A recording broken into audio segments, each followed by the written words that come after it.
Sorry, that's yours. Actually, I was right. Morning. Morning. You You got okay? back okay in the end? Just. Just want to start by asking you, you've announced your squad, lots of experienced players back, so Alex Greenwood, Jordan Nobbs, Jill Scott-Frank Kirby. How much of a boost do you think they will offer to the Lionesses? Well, I think it's a big boost to have not just the experience, but the quality of player that we've brought back in. I think looking back at the last camp, the things that we wanted to introduce for the next 2 years, when you're introducing new things and slightly different mentality, then you need your experienced players that have been there and done it. And we probably missed that on the last camp, a little bit of experience to guide the younger players. I think I've said openly that in the summer, you look at the best players in the tournament, the majority were senior players that had been to probably more than 1-2 World Cups, which shows that experience has a still massive part to play in what we're trying to do with England. And to get Jill back, Fran, who were really good players for us in the summer, Alex Greenwood, who's had a really good start to the season and had a good World Cup, and to get Jordan back is really exciting. Obviously, you've had these 2 games, Belgium and Norway. Not overly great performances in those, very disappointing, really.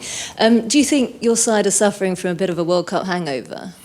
Yeah, I think first and foremost, they were poor results, and we were disappointed with the performances. We can't hide away from that. But I think on reflection after the camps, I've got to say that one, probably I've got to take a lot of responsibility for those results, because I put a lot of emphasis in that camp on the changing of the mentality of keep moving forward, and maybe I underestimated the emotional fatigue that the players were still suffering from the World Cup.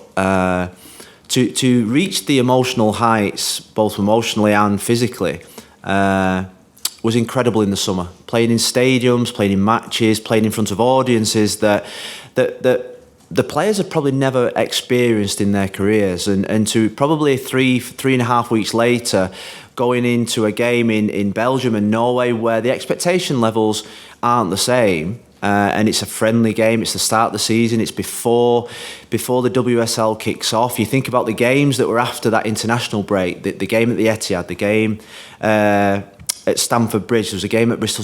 So these are in big stadiums that ultimately there was a hangover, and the hangover was shown in the performance. But I think what we all said after the game is that to be a really, really top player, you go to major tournaments and you perform, and then 3-4 weeks later, the real top players go out there and perform again. We say, you climb that mountain again. It's the toughest thing to do in sport. It's the toughest thing to do in life, is when you have some kind of success, when you have some kind of experience like we had in the summer, the real top players go again. And that's what I want to see on this camp. I want to see my players with that mentality that they had in the summer, the mentality that they've had for the last 18 months, and I'm every bit confident that in the next camp they'll come in a different mindset, with a freshness, and looking forward to the two brilliant games against Portugal and Brazil. And Jordan Nobbs, she has really been through it. She missed out, of course, on the World Cup, and ACL injuries are not easy to come back from, are they? What's it been like for her? Well, her mentality has been great. We've kept her involved in most things that we've been doing. She's come to a couple of camps. She visited us in the summer because she was doing some media work. We're always been in constant contact with her. Her attitude is phenomenal, and from the minute that she obviously got diagnosed, her focus was to get back into that England shirt as quickly as possible. And we said, when we spoke to Arsenal, and we're talking to Arsenal now, about taking our time, making sure we don't rush anything, making sure that we have Jordan for the next 10 years, not just the next 6 months. But her enthusiasm, the performances that she's had so far this season, even I went to watch her in the first game of the season against West Ham. She came on for 25 minutes and she had more touches the ball than anybody. Her enthusiasm to make an impact. Then she came on against Fiorentina in the Champions League, and we saw that. And then she played 90 minutes yesterday. I watched her at Manchester United last week, and that player that we have come accustomed to, that we missed in the World Cup, has got back up to speed incredibly, and that's testament to the work and the dedication that she put in while she was out injured. You got the Euros, you got the Olympics next year as well. How are you going to try and inspire players? Are you bringing in, other elite sportsmen and women to kind of inspire them as well? I think along the journey we will. It's still early doors. We're going through the selection process now. The long list has been selected. The players have been notified from all countries, and it's a difficult process to go through because you have to pay respects to Scotland, Wales and Northern Ireland in terms of contact with their players. We're not going to get much contact with them. So the process will be open and honest. We will make sure that every player has the best opportunity to go to the Olympics. I think at this moment in time, from my point of view, I've had meetings with the Olympics already, with the Olympic BOA, about what's expected, and about what the values are of a GB team. And I'm in contact, or I'm going to meet some of the Olympic coaches because, I've never experienced an Olympic village. I've never experienced probably the intensity of an Olympic Games. And the thing that struck me last week when I met the BOA is that in football you're playing as a Lioness, or you're playing as Wales or Scotland or Northern Ireland. When we go to the Olympics, we're playing as GB. Hopefully our medal goes into a pot with hopefully hundreds of medals that we're going to achieve in the GB. So we're actually playing for something bigger than a team. We're playing for something that we was told last week that's equal to the NHS, is importance to the country. And that's what makes this more exciting. I think my players are probably equally, or if not more, excited about the Olympics than what they were about the World Cup. Because when you grow up, when you're a baby, when you're a young girl or boy, the Olympics is the pinnacle. And that's what makes this year so exciting. You've just got back from Italy for those awards. Were you disappointed not to win the women's manager? No, I was actually glad. I voted for Jill. Jill deserved that award. I always think that if you win a World Cup, you win a Champions League, you deserve to be named the best manager in the world. And Jill Ellis, I spent 2 days with her in Milan.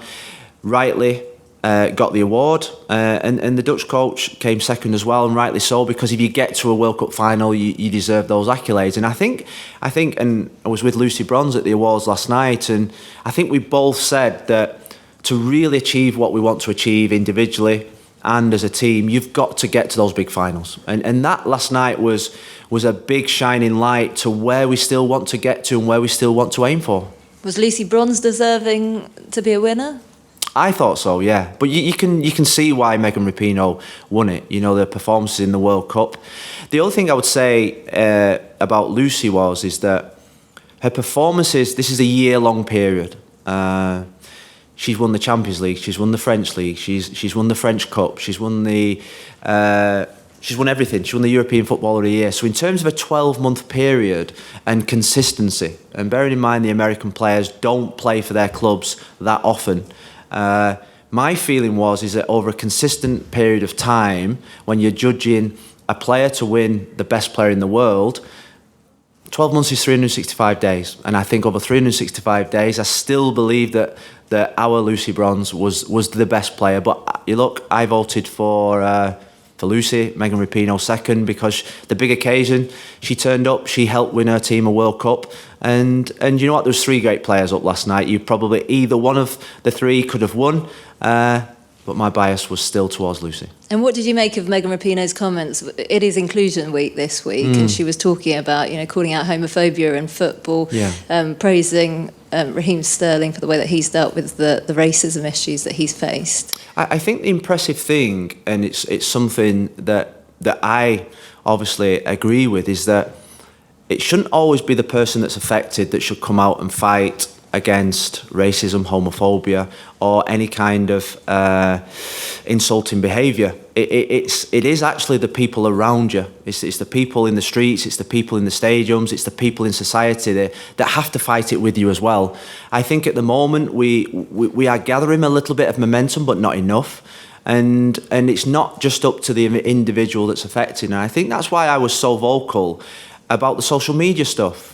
Because obviously our players suffer from it, footballers suffer from it, and it's not just the person that suffers from it that should be the one that's fighting it on his or her own. It should be everybody, the whole community should be, and society should be fighting it together. And I think when you get a platform like last night, I think it's a tremendous platform. Jurgen Klopp did something really powerful as well. I think it's a great platform to send really powerful messages. The president of FIFA, Infantino, spoke about the situation in Iran with females going watching men's football games. This weekend, we're going to have the first female women in Iran allowed to go and watch football in their country.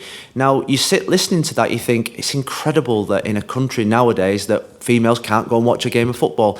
That barrier's been broken this week, and that barrier's been broken because society has rallied round. Society has sent powerful messages, and I think Meghan's character, personality is something that I admire. Is that she's not afraid to stand up for what's right. Got to ask you, during the World Cup, there was real momentum for women's football. Do you think that is still happening? I mean, this weekend, West Ham against Spurs, 20,000 fans, I think, are supposed to be turning out. Well, it's a good question. The other thing I could say is we've sold 100,000 tickets for our next 2 games at home, which is a phenomenal figure. There's 20,000 on at West Ham versus Tottenham. You looked at the FIFA awards last night, and I was there for 2 days. And I've got to say, at no point did I ever thought that there was a lack of equality. The last award of the evening was the Player of the Year for the women's football, and I thought that was a really strong message. Normally it would have been Messi probably closing the show. Last night it was Megan Rapinoe, and I thought FIFA put on a great show. I think what we've seen in the WSL and in England at this moment in time, I've got to say, 3 weeks ago when we announced the game at Middlesbrough, I think, probably speaking on behalf of everybody, we thought we'd probably take 10,000-15,000, and within a day I think we'd sold 10,000 tickets. So straight away you think this movement, this momentum is building, and when the FIFA president is saying he's going to invest £500 million in women's football, you don't invest £500 million of an organisation's money if you don't think it's a good investment. So I think we're in the right place at the right time. And I think it's gathering momentum probably quicker than people can cope with. And I think if you're a female footballer, a girl footballer, or a young person playing in a park, I think now is the time to get involved with women's football.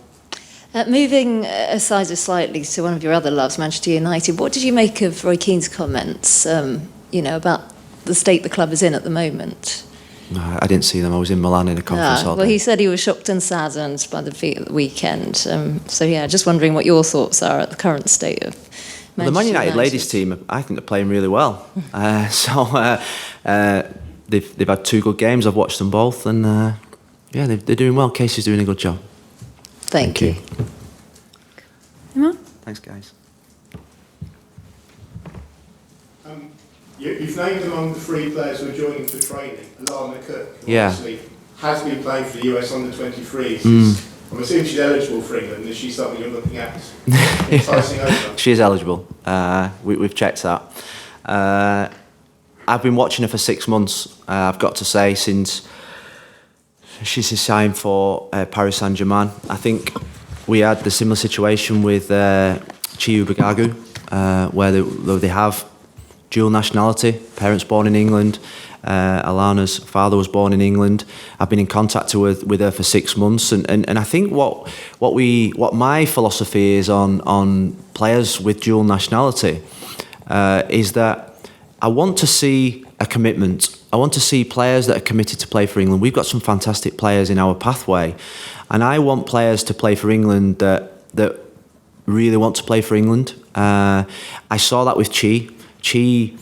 Chi played a game on a Sunday in Orlando, and we had a game in Austria on the Thursday, and we had a plan for her to come into training on the Monday, not train Tuesday, and she came in Monday, trained Tuesday, and she committed herself to play football for England, and was an absolute inspiration to all of us in terms of, I want to play football for England. This is the country that I associate with, and Alana's done the same thing. And what I've seen over the last 6 months is, one, the commitment to play for England, because we've been talking to her, but also we've been talking to her that she has to earn the right to join our squad and performances on the pitch. And when you see a player of that age playing in Champions League football for one of the best teams in Europe, it shows her quality. And I've been in contact with the PSG coach from early on, And we've made her probably wait longer than what she wanted.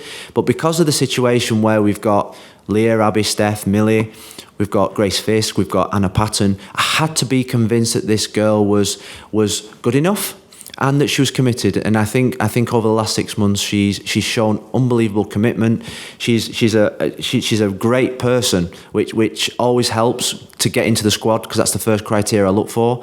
And I can't wait to get her into camp on at the weekend, and to see her and train with the other players. And I'm sure she'll do well. Also, Tony Duggan is missing from the squad. Is that? I mean, I wouldn't know if she's injured. Maybe she is, but what's the situation? Well, she's not had much football this season. She got injured in the World Cup. Came back, wasn't 100% fit when she came back. And when you're not 100% fit, you can't fully do yourself justice. So I think she played 7 minutes at the weekend on a return from a minor groin injury. She played 45 minutes at the start of the season in a couple of friendlies. She played 90 minutes with us in Norway. So now Tony has got a period where she gets 100% fit, and she knows her value to the team. But I think when you're picking this squad, because we've reduced the numbers, normally I pick a 25-player squad, and for this squad we're going with smaller numbers, 20, because for the Olympics I can only pick 18. So we have to sometime in the next 12 months, and this is probably the most obvious one, is pick a smaller squad, see what players are like playing in different positions, playing in different situations where we might, if we get a couple of injuries, 2 or 3 players might have to be multifunctional. That's what you have to do at the Olympics, and for a smaller squad to see how they react. And obviously when you pick a smaller squad, I've left out 4 or 5 really experienced, really good players that was really difficult to do, is that there's a message there that the competition is going to get even tougher, and that actually to get into Olympic squad, it's not just 18 English players, it's 18 plus Northern Ireland, Ireland, Wales and Scotland players. So it just sends a little message that, you know, competition for places is tough, and the margins for falling out of form, not quite being at the top level, or people being in better form than you, means that you sometimes might not make the squad. And that's what's happened this camp. We've had to cut the numbers to make sure we've got that competition for places. Just one more on last night. I wondered when the 11 were up on the stage, whether you felt a sense of disappointment that there weren't more Lionists up there, and whether perhaps you feel sort of sense of responsibility to make sure that this time next year there's 3, 4 maybe more Lionists on that stage. Yeah, I think I was proud that Lucy was up there. You know, you look at Jill, Steph, I thought was unlucky. Ellen White was really unlucky. You look at the players that they were up against, you can see why Renard gets in, you know, the goals that she scored.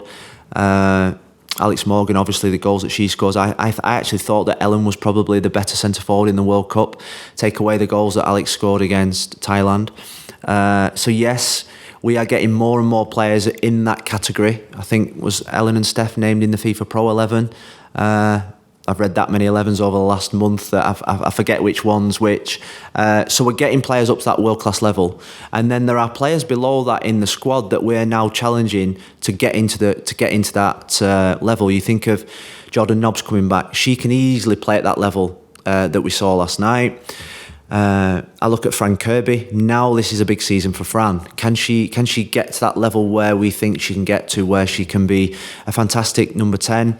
Steph, I always think, is one of those that always gets taken for granted when the votes get taken in, because she probably never gets the recognition from the world audience that probably we feel like in England, one of the best centre backs around.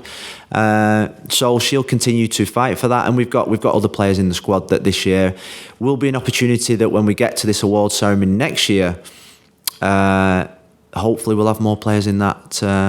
There's some unbelievable players in that team last night. You look at, you know, the midfield players and the forwards. It was real top stuff. So throughout the season, first part of the WSL, one of the players that really impressed is Leah Williamson. Yeah. A lot of talk about whether she's finally going to get a chance to kind of get into a starting 11. Do you think this could be the chance for her? Yeah, I think she'll get a chance. Yeah, I think she'll get a chance. I think what I've seen this season is a player that's took a game up to another level. I think there's more to come from her. I've seen her play. We played her in midfield against Belgium. We brought her on in midfield against Belgium in the number 4 position. I think she could have a massive career in that position. I think she can be world class at centre back as well if she keeps developing. And we brought her on at right back against Norway because what I thought after the World Cup is that we've got 4 unbelievable centre backs, and that we've got a young centre back in Leah where every time I pick a team, I have slight pain here thinking, how do I get this girl more games? How do I get her more minutes? How do I get her into this starting 11? And I spoke to Joe at Arsenal about it. And you can see Steph, Abby, Millie have been fantastic, and it's difficult. So we're now going to look at Leah maybe in other positions, but other positions to make sure that she can still become world class. And we're never going to neglect the fact that she's number 1, she's a centre-back. But I think playing in the holding midfield position like we saw in the West Ham game, she was sensational. Fiorentina away, I thought she was incredible in terms of the way she stepped into midfield, the way that she dropped into the back 4. Her composure is her biggest strength. And she has a big future with me as England manager. She knows that, and sometimes she gets probably a little bit grumpy with me that she's not playing, but I think she understands the path that we're taking her down, and I know that there's fans out there that want her in the team, and I get that because I do too, but I think it's testament to the competition of the people around her that she probably might just have to be patient. Yeah. The FA are working with the Derby Runner Foundation now. Yeah. Is that your influence, or how much have you been involved in that? Well, I think it's fantastic. Obviously, it's something that's really close to not just Steph, the whole team. I think the whole team think it's a great gesture, and the FA have done fantastic to allow this to happen at the next game. It will raise awareness. We saw this week Fernando Rickson die of the same illness, and I think anytime you can promote, football is a great stage and a platform to make things visible, to get awareness out there. And I think for someone like Steph, I think she deserves this, and her family do. Stephen's a great guy. I know you couldn't meet 2 nicer people than Steph and Stephen. I watched the game that they had at Bradford, and I thought it was a real emotional occasion. Stephen spoke fantastic, and I think with someone that's played, I think 114 times, correct me if I'm wrong, I think it's right, for England, I think it's only right that we do these types of things and make this awareness. There's 24,000 people at the moment bought tickets. It's going to be live on the television, and it will help raise awareness for a debilitating illness that nobody wants to see happen. And the players are right behind it. We're right behind Steph, and more importantly, we're right behind Stephen.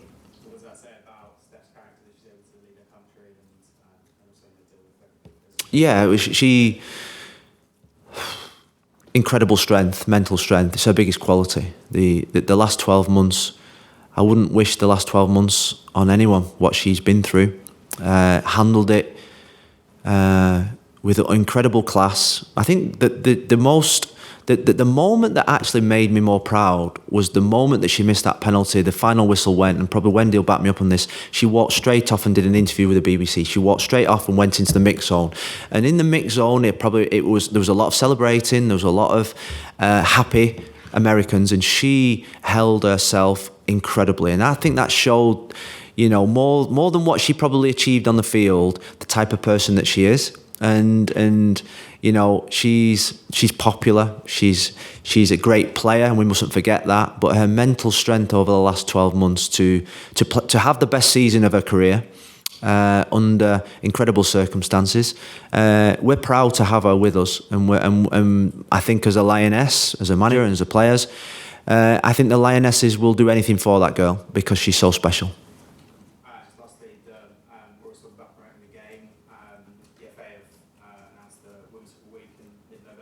Yeah.